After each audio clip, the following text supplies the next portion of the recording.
Passage en revue du détachement d'honneur et le commandant suprême de forces armées prend place sur le podium érigé pour la circonstance.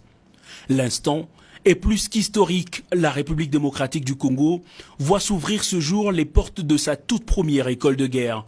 Cet organisme de formation de 3e degré est la seule étape qui manquait au cycle de formation d'officiers supérieurs, a souligné le commandant général des écoles militaires. Pour cette première promotion, 25 officiers stagiaires sont retenus sur les 114 postulants issus de forces aériennes, navales et autres unités de l'armée. Dans l'esprit, l'enseignement de l'école de guerre est orienté vers la guerre. Il prépare les officiers à tenir leur emploi futur dans les opérations avec une perspective de comprendre, de préparer et de l'emporter dans les conflits actuels et à venir. La réalisation de ce projet est une concrétisation des accords militaires entre la France et la RDC, signés lors du passage du ministre français des Affaires étrangères à Kinshasa. François Pougelas, son ambassadeur de France en poste à Kinshasa, a salué la volonté politique de deux chefs d'État français et congolais à asseoir une meilleure coopération militaire. À l'issue de leur formation, ces officiers seront aptes à gérer les crises qui impliquent les FARDC, aussi capables de rédiger des réformes et assumer des responsabilités dans les états-majors et autres structures de commandement de l'armée.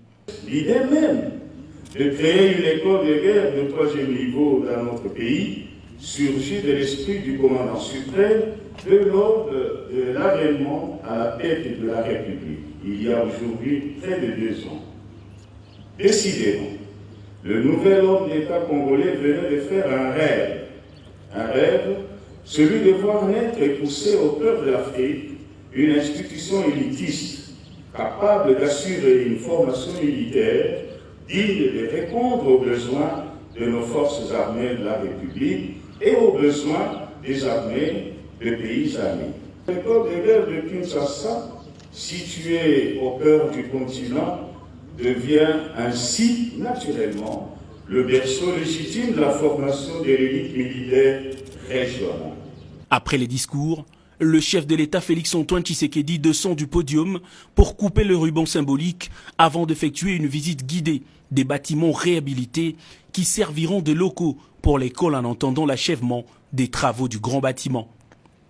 Cette école, dont la principale matière est l'enseignement de méthodes de planification et conduite des opérations, s'intègre désormais dans le réseau des écoles de guerre francophones.